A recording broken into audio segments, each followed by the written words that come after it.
like R&B kind of thing, like where they're like, whoa, like doing all that fancy glam shit. And oh, should I do that again? Is that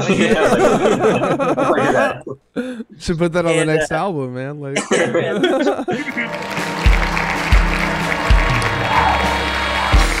Welcome to the 159th episode of the Cast That Ends Creaiton. I'm your host, Chris Deering. This is a show where I interview bands and public figures from the mathcore adjacent community. If you enjoy this content, please like, subscribe, do all the things social. Every little bit helps. And feel free to join every Sunday and Wednesday for the live cast where you can interact with the guests in real time or just hang out in the chat. You can also subscribe to this channel to get access to interviews before they hit YouTube and other streaming platforms, as well as get some exclusive emotes. You can also do that for free by attaching an Amazon Prime account to your Twitch account. It's like taking $5 from Jeff Bezos' pocket and putting it in mine. With that out of the way, let me introduce our guest today who dropped their new album, Star Thief, back in June. Welcome in, Two Brothers. How's it going? Hi. Howdy. Good. I think I got the drop date wrong, actually. It's in July, wasn't it? Sure. I actually don't remember. It was June. It was June, right? Oh, okay, cool, Yeah. cool. Okay. I don't even know what month it is now. Also June, yeah. That's awesome. It's always June. Why don't you tell us who you are and what you do in the band? I guess we'll start with Dylan. I am Dylan. I play the bass guitar in Two Brothers and a little bit of the flute. Just a little bit. Keep it going. That's not it. Synth stuff. We all do synth stuff, but I'm not like the synth. Play saxophone in another song. Oh, okay. I was thinking it was just There was saxophone? What the There was fuck? saxophone in the very first yeah. album. It's a deep cut, but Oh, yeah. okay, in the old stuff. They're not great. But yeah, Robert, take it away. my name is Robert. I play drums and do backup vocals, and Max yells at me too, and a bunch of other synth stuff. Yeah, I'm Max. Guitar and vocals. I think that's it, really. Righty. So you guys are Rick and Morty fans, right? Like that's Oh, where the name comes from. That has become tainted. Yeah. like we were, and that's obviously like how it started. And then like Rick and Morty like got all weird, and now we're kind of like, ugh, like The fans. And for me, I think it's gone full circle. Like at first I really liked it, and then like I was like, oh, I don't know about this, like as the Rick and Morty thing, and now it's like full circle. I'm like, okay, like because it's so fucking cringy, like it's. I don't know, man. I'm a big fan of Rick and Morty, actually. One of my albums, Memes, Dreams, and Flying Machines, there's a lot of like Rick and Morty jokes and shit. Oh yeah, Yeah, cool. it's a good show. Good show. It's just that like it's one of those things where the fans kind of Yeah. No, you're right. Some You're some like, fans are like, you're not smart enough to get the joke or whatever. yeah. Or like right around when Gotta have a McDonald's high IQ. introduced the Szechuan sauce. Oh People god, kinda got a little too crazy about crazy. that. So I like to say it's based off of that, like, was it the Disney movie with the two little lion It was a- cubs? Movie with two tigers in it, yeah, called Two Brothers. Yeah, Yeah, it's based off of that. Like two or something like that. That's a deep cut for sure. Shout out to Gary Garage in chat, says Two Brothers on the best compilation of all time. Oh, Hey. Garage. dang, that's a deep cut too. And I feel like that was music, and it like we didn't like promote. We did nothing for that compilation. We just as soon as we're done, we're like, oh, there it is, and we didn't Down. promote it. Yeah. Well, I guess since we're on there right now, we can just talk about it. You did a split with Carrots Gold, which is fucking crazy. That's how you pronounce it, right? Or is it Carrots? I'm not sure. Take care because that's like the like How you measure gold or whatever, right? yeah, Or yeah. diamonds or something. Anyway, it has something to do with jewelry. But Carrots Gold is fucking dope. I haven't heard of the other two before, Nam the Giver and the Refectory. But how the hell do you get this compilation together? Because Carrots Gold, I feel like it's been big for a long time. So they're pretty cool. A random friend of mine, Thomas Sanchez, which these fools know, he randomly texted me this band. He's like, it kind of reminds me of like, it's got Two Brothers energy in it. And I was like, holy smokes, like I wish this had Two Brothers energy. And I don't know, I just hit him up. I was like, hey, like let's do stuff. Like let's work on and yeah, Christopher Whitaker, yeah, from that band. Like we're pretty tight online and everything. We just did that, yeah. That was stuff that they had previously like already like released, but it was like a part of that, which is cool. Oh, that's fucking sick. So yeah, the band's been going on for 6 years now. Is that right? Oh man. Yeah, probably. That sounds right. Mhm. Yeah. We've known each other since high school, so like It feels a lot longer. yeah. Yeah, we've known each other for like a super long time, and we've all been in like separate failing bands that did nothing at all, and then finally like boiled down to us three, and we're like, dude, fuck everyone else. Yeah, we'll all fail together. Supergroup time. Yeah. So when would you say the band started then? Dude, 6 years. 6 years. Well, no, Yeah. Your first release, Megan's Room, was back in February of 2016, so that's the only reason I say 6 years. I assume it took a minute to write that, so it was probably 2015, probably in the summer of 2015 when we weren't in school. Yeah. Okay. Yeah. So y'all were still in like high school then, or maybe like fresh out. Yeah. Like I was done with. Yeah, I was like close to being done with high school. Yeah. Wait, 2015? No, we were way done. Oh yeah, no. I was at City College. Okay. Then we weren't going to college by then. Okay, yeah. college boys getting professional? Yeah, get educated. Oh, dude, we're so smart. Holy smokes. Yeah, after that you dropped your an EP, The Fountain, in the same year in 2016.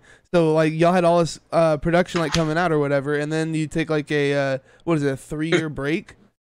So what happened? Like it seemed like y'all were kind of rocking and rolling for a minute there. Dude, so it was that that fucked us up, dude. The recording process with these other like just these blues dads ruined it, man. And that kind of like, and then we were just playing the same venue, like local venues with the same local bands, and so we just kind of spent some time like writing this whole thing, and like really like instead of like writing and recording, putting it out, like we wrote it and then we kind of like went back. We're like, oh, maybe we should change it. Like actually, like maybe let's not have an 8-minute song. Let's actually get rid of the fucking no more 12-minute songs. Yeah, kind of spent more time on actually like thinking about shit. I will say I saw the song links on the first album. I'm like, no shot, I'm listening to all this. No, you do not. Yeah, don't. You have our permission to not listen to that album at all. We've had a couple of songs from that where we kind of like blacklisted ourselves. We're just like, yeah, we're not playing that ever. Yeah, the songs are dead. Yeah. I like the last song. Last song's cool. Just that one. But since the best compilation of all time, you guys did a single, "Be with a Broken Leg," which I think is an awesome title, by the way. And now you're back with your new album, "Star Thief." So, how did you steal a star, and why did you steal a star? Mario Party 3. Mario Party 3 stole stars, and ruined like, friendships. That was it. Yeah, like on my couch. Or Robert and I, we lived together, and it was on our couch, and playing just an ample amount of Mario Party 3. That's fucking sick, dude. I thought there's gonna be some kind of like metaphor to it or something like that. No, it is. It's Mario Party 3. It's just not a meaningful one. So what's different from "Be with a Broken Leg" to now? That one was kind of cool. So like that was like we wrote that after like the whole Fountain. We had this shitty experience with these blues dads, just like changing up a bunch of stuff we didn't like, and just being like overall like rude about everything, and like it was rough. And so we wrote that song as just like a big glorious fuck you to blues dads. So what was like so bad about them? Like they just had like they were set in their ways or whatever and just weren't listening to y'all, or yeah, that's it. It was just like, got a guitar solo here. I'm like, oh, what? They're not like bad people. I don't want to like talk too much shit. It's just like we did not click. Musically, it was not a match at all. Yeah, they like we would record parts and then come back in a couple weeks later to do some mixing and whatnot, and our parts had been completely edited. Like there were entire fills that I had recorded that were just like gone, and parts that had been copied and pasted over each other. And so I'm just like, man, what the fuck is this? Dude, I'd write like a weird bass part, and then there's parts I changed because I just got over it, and they'd be like, no, but what if you like played the root note there. And I'm like, oh, okay, all right, yeah. What's a root note? But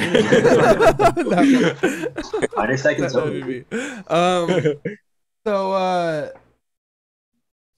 how would you label your music? I was gonna ask you the same thing. Yeah. I mean, your shit's super fucking diverse. Like every song, I was thinking, oh, they're this genre or whatever after the first like song or whatever, and then next song I'm like, I guess they're this too, and then they're this too. So like, what would you call yourselves? Max always says that anything with a guitar just counts as rock. Yeah, we're a rock band.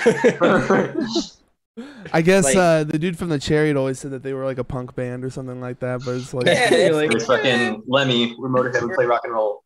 Yeah, we're a rock band. I don't know, because like there's like bits of like post-hardcore. I mean, there's like tinges of like mathy stuff, and then I don't, for the lack of better term, alternative.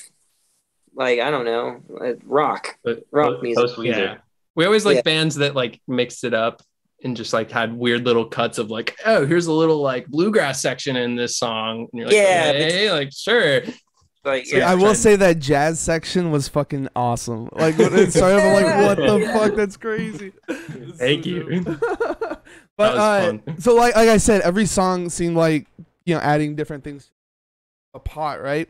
To me, I would say, like, to try to describe your shit, I would say it's like if in Love and Death era The Used and the Always Open Mouth era Fear Before, with some like randomness from like early Between the Buried and Me and stuff, like the jazz section. All while there's like this feeling of like progressive rock, like old school progressive rock, where everything's like really big sounding and like epic, I guess is a good way to say it.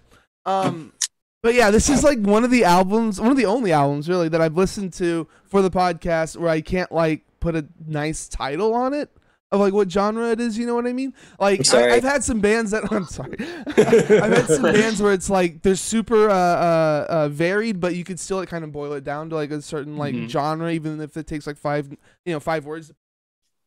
You guys, I have no fucking clue where to even start with you. Yeah. Funny that you bring up Fear Before, because the amp that I use a Sovtek MiG 50 that is the literal amp on the Always Open Mouth. I got from Adam Fisher. Like I went to his house and it's mine. Stole it. Yeah. So I'm glad you brought that up. That's me. Yeah. That's my party trick. Is like I get to bring that up. And we're like, oh, that old thing. Oh yeah, it was on a few albums. Yeah. That's so sick. Well, then that's crazy that I said that. That's awesome. Definitely not scripted, guys. Definitely not scripted. Product placement, yeah.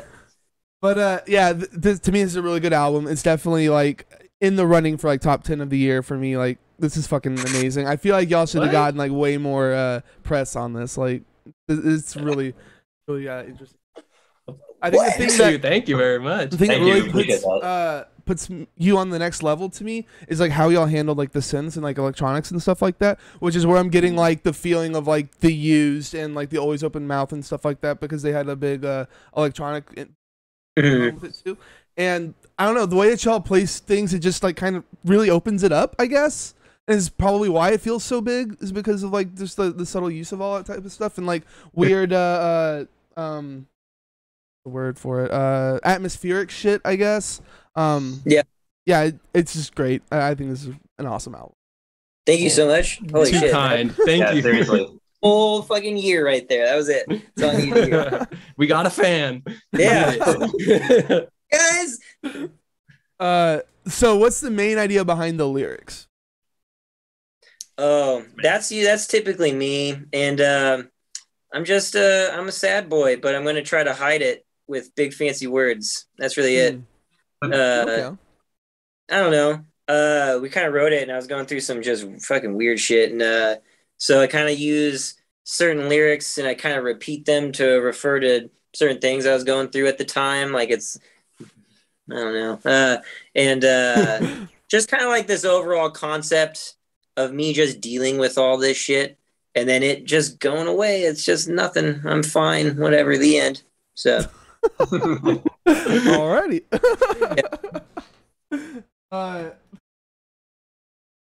So it was recorded. I'm done by you actually, by Max. All like the recording stuff like that. That's fucking crazy, dude. Like you did a really good job on this one. stop it. Have you done albums like mixes and stuff like that before this? I assume you have. Yeah. So like I went to school for it and stuff, and I mean like post the Fountain release we did was all me, like with the bee with the broken leg and all that stuff, and I work in a studio, like that's what I do. So it's just been like constant practice and getting better at that after doing the whole school. Right. And then I do all the like every local band in this scene is not all of them, but a lot of them come to me because it's like one of the few recording studios. So I just get nothing but practice with it. Yeah. That's sick, man. This sounds better than Bee with a Broken Leg, like production. Definitely. Also. So yes. Thank you. Yeah. It's definitely. And you know what, like, because I'm like constantly trying to learn more stuff.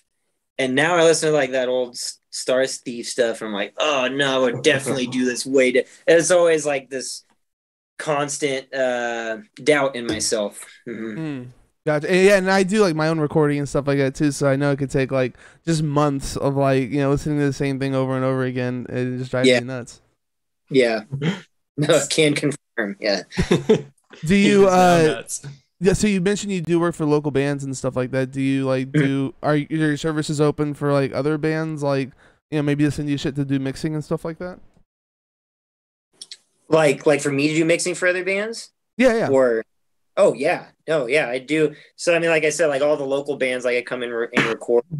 I've had like other bands send like not local send me some more like folk kind of stuff, which is cool. Don't get me wrong, I love it, but not what we're doing. People send me stuff to mix or master and stuff like that all the time. Well, is there like a website or something like that? My email will keep in touch, man. Max Dickinson at gmail.com, fellas. You take notes. How long did it take you to get this all like finished before sending it to mastering? Oh man, I would say probably a while. 2 years, maybe. What the fuck, really? Yeah. I mean, maybe between like starting to write the thing and done. Yeah, from like first song, like started writing, like just kind of noodling around, which I think the first one we did was the single. I think that was the first song we actually wrote on this thing. But anyway, to be fair, it was COVID, like right when COVID started. Right. Yeah. So it was a lot of like, I can't really practice or like jam because no one's vaccinated yet, and I live with my family. Yeah. That definitely was that a big speed put a damper. Mm-hmm. And then, just recording all of it, man. That was crazy. Just like we did the drums in like a span of a week. I think like because there was like a week where the studio was like just closed and just open to me, which was fucking awesome. And then we set up the drums and like kept everything there. We would go through and just get every single thing just like how we wanted it to. And then once the drums were done, I edited. Then it was kind of, I feel like that kind of slowed down. Then it was like, oh, whatever, I'll do guitars whenever I work here, whatever. Look at so.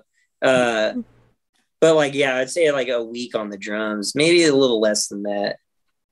That's sick, man. It's so cool that you have access to like your own studio and shit. Dude, it's so that's crazy. It's awesome. Oh, you got this mastered by Alan Duche at Westside? Douches, yes. Douches? Yes. That is not even close to how I would have thought this was. I know, because, I would have said something mildly offensive. Right. No, this is like the fourth time I've seen this name, and I get worried every time I try to pronounce it. That's why I picked him, because I see his name everywhere. He did like Cherry, he did Converge, he did Dillinger, he did all this stuff I love so much. I was like, dude, I have to. And he was so awesome to work with. Just so like every email he'd answer like immediately. And like when he first mastered, he's like, hey, I have 2 different ways this could sound, and was like super communicative with me on everything. It was an absolute delight. Mm-hmm. So we got the album art up on the screen now. You guys can't see it, unfortunately. Who did the art? So they don't get to talk. I do the talking. There was a math rock band called Feed Me Jack out of Santa Cruz. And if you guys look them up, because they're so good. They have a album called Anatolia. And I remember seeing the art. I was like, holy guacamole, this is awesome art. His name is Christian Talley. So I messaged him and he was super down, and he's like a big fan, and he does a bunch of cool stuff for us. So he did the art, and he's done a lot of art for us. Like almost all of it. Yeah, almost all of it. Okay. Yeah. So what are we looking at exactly? Like, it's a night, I guess? I sent him songs and he listened to it. So in the CD, there's like this booklet, and like all these pictures oddly have a lot of interesting stuff in common. It was really weird. I don't know if it was intentional or not. I never picked his brain on it, but I love assistant Dylan will show it off. Yeah. See, there's like there's all the sketches in there. Yeah. Yeah. And yeah, I don't know. It was just like some sad looking dude with and so I was like, hey, I'm a sad looking dude, I like this. So those things, like, dope, it just kind of, it looks like it fits the sound, but like, no, it does. Sure, like 100% how to describe does. why. It's just like it looks like an artist was listening to it and it's like, I'm gonna draw something for it. Yeah. What it is. Well, it came out really well. You guys also did a music video for This Room, This Floor. I'm gonna play it in the background. There we go. So yeah, I guess it's just a performance video, but I don't know, is this like in the studio, I guess? Yeah, so that's funny. Like a lot of like the performance was actually done in this room that I'm in. This is part of the studio. This is where I teach lessons and stuff in here, and so we kind of gutted it and just shoved all of our stuff in here for filming. Our very good friend of ours, Colin Huggart, does all of our shout out Colin Huggart. Shout out Colin Huggart. He does all of our videos, and he's a genius, man. Ironically, we're filming this weekend another music video. Oh, nice. Is it going to be like another performance vid or like a narrative? No, this one's different. This one's different. This one's going to be a tour diary with a twist. Yeah. A little bit more cinematic. Yeah, it's going to be kind of like sillier. Yeah, funny, fun. Yeah. Hell yeah, that's awesome. So what's up with you running around the house? So that was Colin's interpretation of my lyrics for the song. Because I wrote this song about the struggles of fatherhood and stuff like that. And basically me looking for said child kind of thing. That was his interpretation of all that. Okay. So you have a kid then? I do, yeah. Oh. He is 6. And okay. he lives super far away, big, messy. Gotcha. Yeah, and so I was like, oh, it's sad. I wrote a song about it at the end. Okay. Yeah. So yeah, what's you have any plans with the band after this? Like you're working on new material. I'm assuming you're working on new material at least, or you have like, you know, yeah, shows. Yeah. I just want to start playing shows again. Mm-hmm. I saw. Don't you have one ready or something like that? Mm-hmm. A couple weeks from now. And that's like the first one back since y'all like stopped before COVID, right? We did one before. We did one in Los Angeles for, I don't know if you know Jam in the Van. It's like a tiny desk session, but run by Orange Amplifiers. They hosted a show that we did in LA. That was fun. But this is like our first local show back, so hopefully it's August 26th. If anybody lives around Ventura at All Kinds Studio, right, guys? Yeah, I'll come pick you up. Let's go. With Drowse and Sprain, those are two very, very cool bands. Eye Candy, good local band, great local band. The best local band, yeah. Shout out to Eye Candy forever. Mm-hmm. Yeah. Any plans to like play outside of your local area, like go on a tour maybe or anything?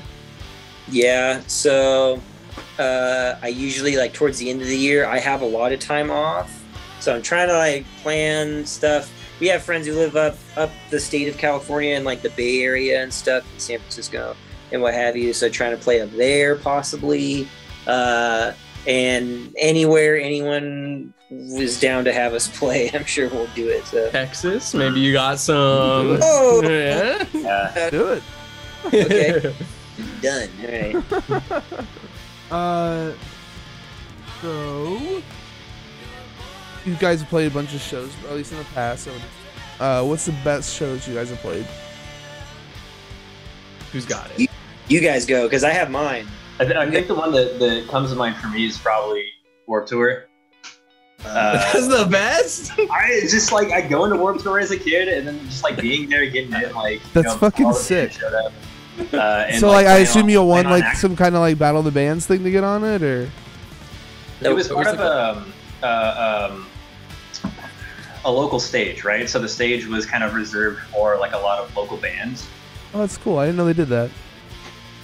Yeah, I don't think they normally do. Yeah, I don't know if they've done that every other year. This was the last Warped Tour, and so they were trying to get everyone in their moment. So they had like a local stage that we ended up getting on, which is cool. That's sick. Yeah. Where were y'all at? Like openers or closers or? It's just like it was actually kind of later because I remember walking around and seeing like Simple Plan playing and being like, "Hey, they opened up for." I want to tag them and be like, "Thanks for opening up for us, guys." Yeah. Big shout out to Simple Plan for opening. That's fucking sick. No, that would be like a really big deal for me, like to go play like a place like that. I assume y'all were in front of like a couple hundred people or something. It's pretty good. Yeah. People were walking by. It was, what's cool is we had people come by after, and I remember they were like, "Dude, out of all the bands we've seen, you're our favorite." And I was like, "Whoa, That's sick. you're a terrible liar." But by the way, Dylan reacted. I guess you have a different one that's your favorite one. Oh, I was just saying. Well, Warped Tour was a lot of fun. I get why that'd be the favorite. It was also just like I'm not a festivals person, so it was like 100-degree heat out all day, 8 hours. You're just ready to go home whenever you get there. I gotcha. And then we played. But no, it was a lot of fun. It was a good show. That was. I think our best show. There is a Battle of the Bands at a local venue that I work at, the studio I work at, same place. And it was to open up for a Battle of the Bands, and the winner got to open up for Escape the Fate. Damn. Okay. And we won, which was so inappropriate. And but I don't know, it was just super cool because like, man, we had a bunch of friends show up, and it was just cool seeing a bunch of people there. Yeah, that was like surprising, like a packed and very energetic show. You'd think out of the bands, you're like, oh no, like, right. Bad. But it was like really good. It was better than the show we won the thing for. Yeah, absolutely. Oh, really? Okay. Yeah. I would have thought Escape the Fate would be kind of like a big name. Man. Yeah. It is, and it was like very full, but it was also just like a bunch of kids being like, "Oh, who are these guys? Like, what is this?" A bunch of like high school kids, like fresh out of Hot Topic. You're like, not into it. We're playing like a 10-minute jammy thing, and they're just like, "Okay, stop." So, what about you, Dylan? What's your favorite show y'all played? Best show. I don't know. It might be that Battle of the Bands. I'm thinking of it. That was just a lot of fun. Right. I like any show that I play with like my buddies. Any like bands, like local bands that I'm like really into, and I have fun like seeing people I like. So any like playing with Linnea anytime. Yeah. We've also just played like kind of cool venues. Like we played at that church in Santa Paula. We played at the person's apartment up in Isla Vista. Like we just played in like really cool places with cool people. Yeah, the Isla Vista show. We played at just some random apartment in like a little college town by when UCSB. The world was on fire like 10 minutes away. Yeah, right around the Thomas fires. That was fun. That was Linnea too. Yeah. Yeah. Did y'all ever get affected by the forest fires? Oh, we all got out of it not losing anything. Like I had to evacuate. Yeah. I have a family member who lost their home to it though. God damn, that sucks. It's pretty bad. It was like I'm like right by the mountains. So it was like, you could feel the heat of the fire at my house. And there was like big, like it wasn't even like police cars. It was like armored cars going around being like, evacuate the area, like on a loudspeaker. Dude, that's wild. Like, what the fuck? That was pretty crazy. That's crazy. Yeah, we're getting like wildfire like kind of warnings or whatever out in like my area now. First time that's ever happened, and it's like, what the fuck? That's crazy, It's dude. scary. Yeah, just gotta plan out like what to pack up like now in your head, so you're not just like scrambling like, what do I grab? What do I grab? That's wild, dude. What the fuck? Get all the guitars. The guitars. So what's the worst show you guys have played? Oh, the Mint. The Mint and awesome. The Mint. Yeah, I'll speak for everybody. That was so atrocious. Oh my god! Shout out to Olaf and Richard, the only two people to see us perform that show, though. Friends, two best friends show up. The only and but yeah, the people who opened up, who brought a bunch of people, they were like just like pop singers. It was so weird and wild. What do you mean by pop singer? Like think it's like of singer-songwriter, right?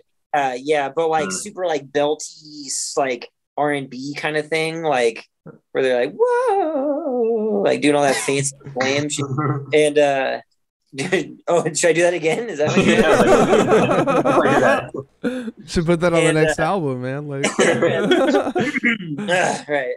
And yeah, and just like the crew, they were just wild assholes and everything too. It was such an unenjoyable time. Yeah. The sound guy left halfway through our set. There was this gnarly buzz, and we're like, do you know anything that's going on? And then he just like he just leaves. He goes outside, and we're like, okay. Yeah. That's dumb. That's terrible. Was this like a local venue or where's this? No, it's like an LA pay to play sort of thing. Like, give us $200 and you can play. Like, never again. So y'all sold tickets to do this show too? I don't think for that show, actually. Did we not for that one? I don't think so. But most of the places in LA are that, where you're like, oh, like a pay to play kind of thing. That fucking sucks. It's so dude, and we're like right outside of LA, where it's nothing but that. It's remember we had to scramble hard to sell $300 for the tickets to play the whiskey. Yeah, it's awful. Yeah, pretty rough. Yeah. It's why I like house shows, like, you know, rescue. Yeah. So you guys got CDs, shirts, and cassettes up on your Bandcamp. When is vinyl happening? Dude, when you pay for it, my friend. No, I'm looking into it. It's just like the amount of money it is, obviously, but then also the amount of time waiting and stuff. So, but it's definitely something that will happen. Will happen. No. Okay. That would be nice to have like some sort of label help us with or something. I've been looking for, yeah. So you guys want to wrap this up with your album of the year so far, at least? I got mine. So all right, okay. Max goes. Okay, so there's a band. I think they're from Scotland. Let me look them up on Bandcamp so I can have everything. They're Are called. You gonna say Frontier? No. They're called Just Mustard, which is a fucking awesome band name. They're kind of like, I don't know, kind of like dreamy, atmospheric, poppy, but like noisy, industrial, weird, just atonal guitar stuff. Let's see, where are they from? Just Mustard. They're from Ireland, and the album Heart Under. It just came out. Let's see, it's like maybe a couple weeks ago, and I've just been all about. May 27th is when it came out, and I've been all about it. My favorite so far. Oh man. Also, there's a bluegrass album that I really like by a band called the Punch Brothers, and it's a rendition of another old bluegrass album. It's fucking nerdy as all hell, but I've been listening to that nonstop too. So I didn't even know that. Band that's like covering a band, but like their whole album. Yeah, so Tony Rice is a bluegrass guitarist. I feel so stupid saying this. He had an album called the Church Street Blues, and the Punch Brothers did their rendition of it. Okay, they're wild, and it's called Hell on Church Street. So it's like it's their version of that album, which is pretty cool. Interesting. Huh. Okay. Yeah. Do you have one, Robert? I got a couple. So I've been listening to a lot of metal this year, which is nothing new. It's a really cool death metal album called what was it? I had it. All That Was Promised by the band Hat. It's been really cool. It's kind of like posty death metal, and then like some black metal out of Ukraine. White Ward put out a really cool album a couple weeks ago. I haven't heard of either of those bands. I guess I can check them out. Yeah, Hat and White Ward, those are cool. And then I know Birds and Rose from putting out some new songs. I'm a huge fan of Birds and Rose. Same with Fallujah has an album coming out next month. Wait, so is Birds and Rose putting out an album or something? Yeah. I think it's, what the fuck? They put out a couple songs, and I think they got an album coming out later this year. What the fuck? I just... I searched them randomly on Spotify maybe a couple weeks ago, because I'm like, I haven't heard of this band in years. Like, they put out an album a couple years ago and then just vanished. Yeah. No, that shit was cool, too. Yeah. Oh, did Black Matter Device, did that album come out this year? It did. That's my current number one. Those guys are fucking okay, crazy. damn it. Sorry, Dylan, you suck, dude. Something else. I'm scrolling through my Bandcamp, like, what came out this year? What came out? Yeah, the Black Matter Device album's great. Bronco by Orville Peck. Oh, dude. I really like that. What? Orville Peck is a band? Yeah. Like poppy country stuff. Oh, I love them. Oh, so it's country music. Okay, I'm going to But scratch it's not that out like then. No, it's not like country. Listen, you should give it a shot. Give it a shot. I don't like it's not like radio country. Okay. It's like cool. And then Ruby My Dear just put out an album called Dada. It's like a French, like bordering on like breakcore electronic stuff. It's just really dumb and weird and super glitchy and random. Okay. And yeah, it's stressful to listen to, so I like it. Explains it.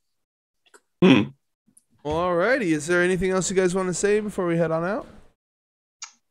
Thank you for having us. Yeah, dude. Yeah, thank you so much. Thank you. Absolutely. Thank y'all for coming on. It's a lot of fun, yeah. Yeah. So if you're looking for some mathy post-hardcore, I guess, that push the boundaries, you need to check out Star Thief, the new album from Two Brothers, which dropped back in June. You're on Facebook, Bandcamp, Instagram, YouTube, Twitter, and all streaming platforms. You're also on TikTok, which is pretty sick. Do some dances. Can't say that for too many bands. Is there any other kind of like social media stuff you want people to go to that I didn't mention? You have like a website or anything like that? Just our links are in our Instagram. We have that the link tree. We got our Spotify. We got all our social medias. Check out whichever one tickles your fancy. As for me, drop my channel, follow so you always know when I go live. You can also sub to get access to the interviews before they hit YouTube and other streaming platforms, as well as get some exclusive emotes by just subbing to this channel. You can also do that for free by attaching your Amazon Prime account to your Twitch account. You can find me on Facebook, Instagram, Twitter, and YouTube. YouTube folks, if you enjoyed this video, please drop a like, tickle the notification bell. Don't forget to subscribe. It's a great way to support me for free. Check out my music, The Sound That Ends Creaiton, at thesoundthatendscreaiton.bandcamp.com. My next guest is Tulip, who dropped their new album, Derangement Exquisite Tenderness, back in July. Join us this Sunday, the 14th, at 7 p.m. Central for the live cast. Thanks for being here, y'all. Hope you had a good time. We did. Thank you. Thanks for having us. Oh, yeah. And thank you guys for watching and listening. Hey.